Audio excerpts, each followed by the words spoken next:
Here comes the revelation. Life is fundamentally straightforward. It's as simple as that. Embrace what you cannot control. You have no say in the weather, others' opinions, or past mistakes. Why struggle against them? Quit wasting energy trying to battle the inevitable. You attempted it, it didn't work out. Now, let go. Your tranquility begins when you stop trying to control everything. Cease the pursuit, relinquish control, and begin truly living. 2. Own the only areas you can truly influence, your actions and your mindset. This is your domain, your choices, your attitude, your efforts. This is where you reign supreme. Don't just participate, take charge of your decisions. How you behave, how you respond, what you concentrate on, that's entirely within your jurisdiction. Command your life. 3. Commit to being slightly better, every single day. Kaizen means small improvements lead to remarkable results.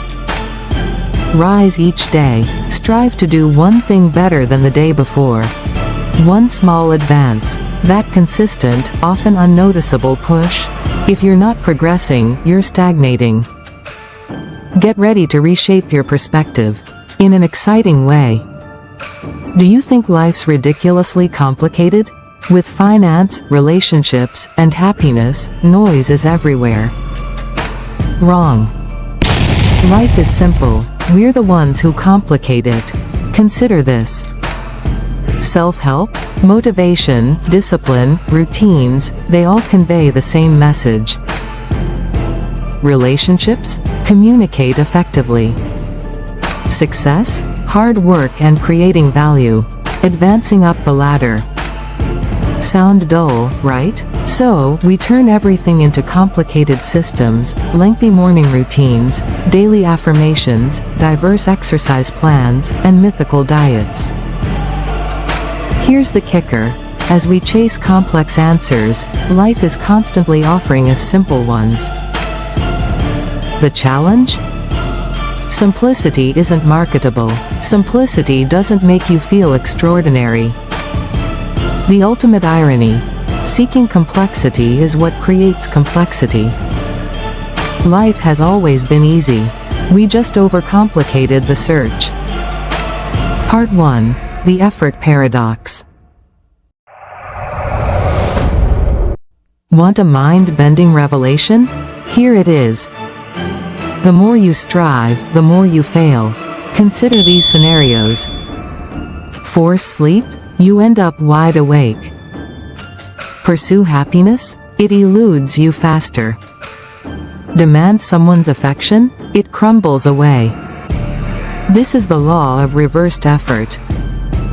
Desperately pursuing something often makes it slip further away, sometimes resulting in outcomes opposite to what you desire. It's like thrashing in deep waters. The harder you kick, the quicker you sink. We observe this daily. Desperate individuals? They chase away opportunities. Needy individuals? They repel connections. Stressed individuals? Peace seems unreachable. The painful irony? We understand this. If practice leads to perfection, and no one achieves perfection, this saying contradicts itself. What's the true purpose of practice? Yet, what's our instinct? Try harder. So what really works? Effort with detachment, action without anxiety, engage fully. Give your all, but then, surrender to the outcome. Don't cling tightly. There's a major distinction. Explanation. You program your brain to notice the gap between your current state and where you long to be. That longing breeds tension, anxiety, and a mindset of scarcity. When you radiate desperation, you repel opportunities. And fear? It's off-putting. Opportunities vanish, love fades, and peace escapes. Part 2. The control paradox. Ready for life's next cruel joke? The harder you attempt to control everything, the less control you actually have.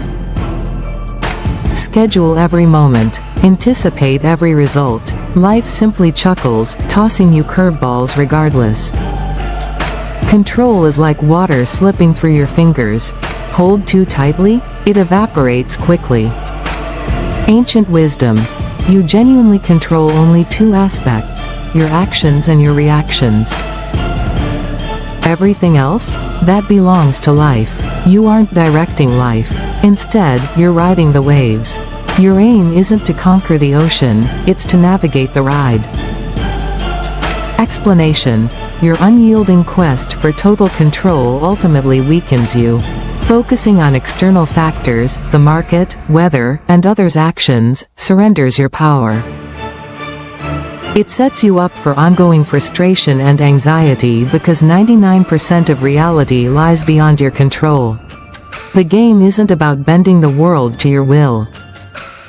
It's about mastering your reactions to it. It's about choosing your actions, your words, and your mindset in life's events. That's where authentic power resides.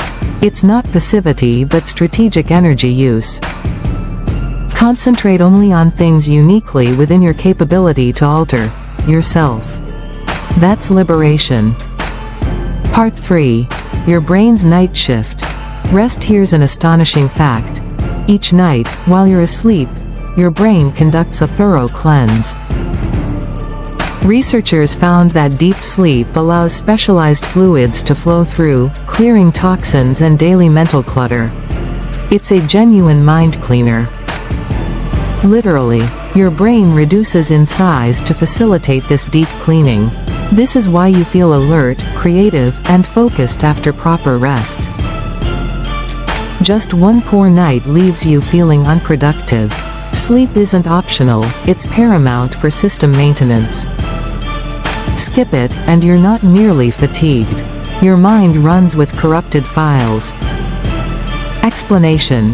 You treat your phone better than your brain. You wouldn't operate your laptop without clearing old files or recharging it.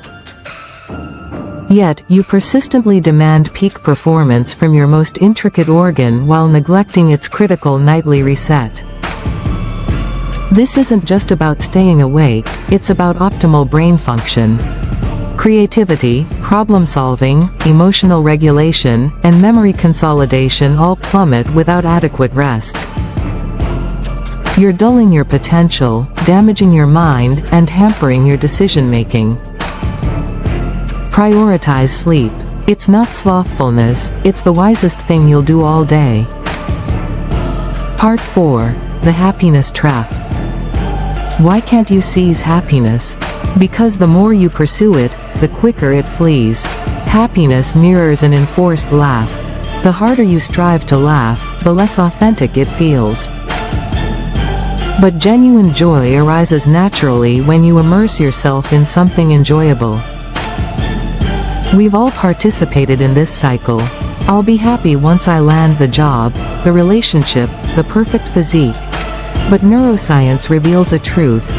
Your brain has a happiness set point. It often forgets it's about the journey, not just the finish line. Win the lottery? In 6 months, you'll revert to your baseline. Endure a profound loss? Same situation. This is called the hedonic treadmill. You're racing, but not truly moving forward. Happiness isn't a destination. It's an outcome. It arises from progress, not static accomplishments, connection instead of possessions, generosity over receiving. The ultimate contradiction? The less you chase it, the more it comes to you. Explanation. You seek happiness in the wrong places. You've been conditioned to perceive it as a reward, achieved following external events. But your brain isn't designed that way. It constantly recalibrates. The thrill of a new car, the promotion, or an ideal relationship is ephemeral. Genuine, lasting happiness isn't birthed from grand victories. It's nestled in small, consistent acts of growth, purpose, and real connections. Building a meaningful life isn't about just amassing shiny objects or ticking off tasks. Stop running a race you can't win. Focus on creating a life rich with experiences, learning, and contribution. Happiness isn't an endpoint, it's a natural outcome of living authentically. Part 5. Your biased brain hears the stark reality. Your brain is not a truth machine, it's a bias generator. Confirmation bias? You selectively find evidence supporting what you already think. Halo effect? Attractive individuals seem inherently smarter. Loss aversion? Losing hurts much more than winning feels pleasing. You judge others by their actions but yourself based on intentions. You believe you're above average in nearly everything. Your brain doesn't capture reality, it skims, edits, and remixes its narrative. You can't stop these biases, they're hardwired survival mechanisms. The key is awareness. When you feel certain about something, pause. Ask, which bias influences my thinking? That pause, that's the birth of wisdom. Explanation. You're not the reasonable, logical being you imagine. Your brain efficiently relies on shortcuts, meant predominantly for survival rather than absolute truth. It distorts incoming information to fit existing beliefs, safeguards your ego, and amplifies perceived threats. This isn't a flaw, it's simply its function. Ignoring this reality means making decisions based on filtered, skewed information. You'll dig in on poor ideas, misinterpret individuals, and miss chances because your narrative creates the plot. The goal isn't to eradicate bias, which is impossible, but to recognize it in action. That moment of self-reflection, is this genuinely objective, or is my brain misleading me? Is your superpower. It lets you escape your mental confines and perceive things more accurately. This awareness forms the cornerstone of critical thinking and sound judgment. Part 6. The 90/10 emotional rule. Statistically, 90% of your choices stem from emotions. Only 10% arise from logic. You didn't choose your career based on a spreadsheet, you followed your instincts. Later, you rationalized the choice. That instinctive feeling about someone? That's your emotional brain operating at lightning speed, 500,000 times quicker than your conscious thoughts. By the time you deliberate, your emotions have already made the decision. This isn't bad news. It signifies emotions are informational, not rulers. The real power lies in the pause, the small gap between feeling something and reacting to it. That is where choice exists. Explanation. You aren't solely guided by logic. None of us are. We like to think we are, but our primal emotional brain always tries to take charge. This is why individuals commit irrational choices they often regret, or why a sudden feeling can overrule detailed planning. You can't deactivate your emotions, they're integral to your operating system, continuously providing signals. The secret is to prevent them from unconsciously controlling you. Acknowledge the feeling, recognize it as a signal, but don't act immediately.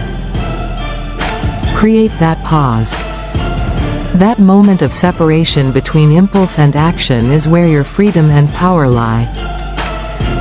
It's where you can determine if the emotional data leads to a wise choice or a regrettable error. You can't halt feelings, but you can absolutely choose how to respond. Part 7. Memory, your fiction writer. Your memories aren't recordings, they're more like Wikipedia pages, endlessly edited and distorted. Every time you recollect an event, you aren't just pulling it up, you're rewriting it. You're not recalling the actual event, you're remembering the last moment you recalled it. This explains why eyewitness accounts can be unreliable. Even court testimonies mix fact with fiction. But here's the revolutionary thought: if memories are narratives, you can consciously edit them. You can't alter history, but you can change its significance. You're already the author of your past, you might as well craft it intentionally. Explanation: this isn't about spinning tales. It's about empowering yourself. Your brain's memory isn't a reliable recorder, it's a creative narrative shaper, deeply influenced by your present feelings, knowledge, and biases. This implies a painful incident from your past doesn't have to define you indefinitely. You can't erase it, but you can choose to alter its significance. Did a past setback weaken you, or did it fuel resilience? Did a hurtful remark devastate you, or did it enlighten you about others' limits? By intentionally rewriting the story surrounding your past experiences, you shift their emotional weight and their influence over your present and future. You can take charge of your personal history, transforming it into a source of empowerment instead of entrapment. You control the narrative. Redefine your story. Part 8. The 80-20th principle. Here's the ultimate life hack. 20% of your actions yield 80% of your outcomes. The remaining 80%? Pure noise. That's Pareto's principle. Think about this. 20% of your relationships contribute 80% of your happiness. 20% of your habits result in 80% of your distress. If you doubt this, check your closet. You wear 20% of your clothing 80% of the time. Life isn't equitable, it's exponential. The message is brutally clear. Identify your critical 20%. Eliminate the inconsequential 80%. Most of your daily actions matter far less than you think. That's the harsh truth, but it's also your greatest freedom. Explanation: you're likely expending energy across numerous activities, believing that broad effort translates into superior results. This principle dismantles that illusion. It compels you to recognize the few significant elements that truly drive progress, in your work, relationships, health, and satisfaction. The strength of the 80-20th rule is rooted in its efficiency. Stop attempting to optimize everything. Don't afford equal importance to every task, person, or habit. Instead, focus on actions yielding the largest returns. Eliminate time-wasting activities, low-impact pursuits, and draining relationships. Consciously applying this reveals substantial leverage, achieving more by doing less, specifically engaging in the right activities more effectively. It's not about laziness, it's about being exceptionally strategic with your limited time and energy. Part 9. Habit loops. Your autopilot. Here's a perspective that transforms everything. You don't possess bad habits. You have effective loops, just with harmful rewards. It always functions the same way. Cue right pointing arrow routine, right pointing arrow reward. Stress strikes, right pointing arrow, you reach for junk food, right pointing arrow, you gain momentary relief. Boredom hits, right pointing arrow, you scrolling through your phone, right pointing arrow, you get a dopamine burst. Your mind isn't concerned whether it supports or harms you. It merely runs the loop. And here's the twist: you can't eradicate habits. You can only replace them. Maintain the same cue, seek the same reward, but swap in a healthier routine. Stressed? Opt for push-ups instead of snacks. Bored? Read rather than scroll through your phone. 40% of your daily routine functions on autopilot. Intentionally designing these loops transforms autopilot into your strongest ally. Explanation: you've been chastising yourself for having bad habits, but that's the incorrect battle. Your mind isn't flawed, it efficiently organizes automated routines to achieve a reward. The issue isn't the loop itself, it's the routine conditioned during that loop that yields unhelpful rewards. Attempting to delete a habit is like trying to unlearn riding a bike, impossible. The neural pathway exists already. Genuine power lies in redirecting that pathway. When the cue arises, and you crave the familiar reward, consciously incorporate a new, healthier routine. The satisfaction will gradually cement this new routine as the default. Understanding this mechanism allows you to collaborate with your mind instead of resisting it. Suddenly, that 40% operating on autopilot propels you forward effortlessly. This is how you redefine your future, one loop at a time. Part 10. The compound effect. Here's the mathematics that alters everything. The ultimate life trick. Improve just 1% daily, and by the year's end, you'll become 37 times better. Declining by 1% daily, and you'll reduce to just 3% of your potential. This is the compound effect. Each minor choice is far from trivial, they shape your destiny. One page read, one push-up, $1 saved. Results may trickle in, then they explode. If you desire incremental progress today, click subscribe, like and comment. Daily actions motivate me to create these videos, so please share.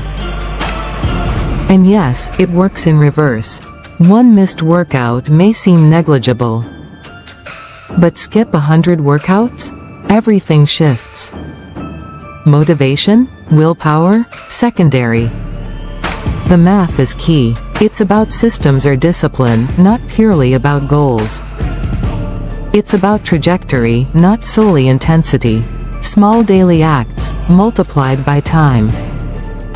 Explanation: you've been advised to pursue grand, eye-catching objectives.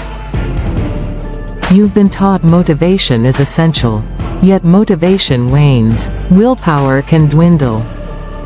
The compound effect uncovers a stark reality: consistency always overshadows intensity. It forms the invisible force that either uplifts or undermines you. Every minimal choice, every seemingly unimportant action, either enhances or diminishes your growth. Over days, weeks, and months, these tiny decisions accumulate, leading to significant consequences, for good or ill.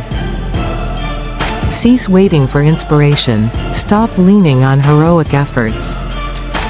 Instead, cultivate simple, sustainable systems ensuring that 1% progress happens daily. Part 11. Karma. Karma simply signifies, what you sow, you will reap. If you spread kindness, kindness will return to you. If you sow anger, anger will reflect back. Life behaves like a mirror, it shows you what you extend. But here's an important truth: karma isn't instantaneous. That's why life can feel unfair at times. Nothing is ever erased. Every word, every decision, every act, it circles back, some way or other. And the greatest news? Karma isn't about retaliation. It's about growth. Even missteps can provide lessons. Even hardship fosters growth. So how do we coexist with karma? By sowing better seeds. Choose honesty over deceit, compassion over resentment, forgiveness over revenge. Every decision you make today shapes your future. That's karma. That's life, simplified. The conclusion: life in 3 steps. And there it is, your ultimate life hack. 1. Embrace what you can't control. Almost everything. 2. Take charge of what you can control. Your actions and responses. 3. Incrementally improve daily. The math will handle everything else. That's all. Everything else is merely explanation. Life doesn't revolve around discovering who you are. It's about crafting who you will become. Choice by choice, habit by habit, day by day. Life has always been straightforward, because the greatest truth remains. We just tuned it out. Thank you.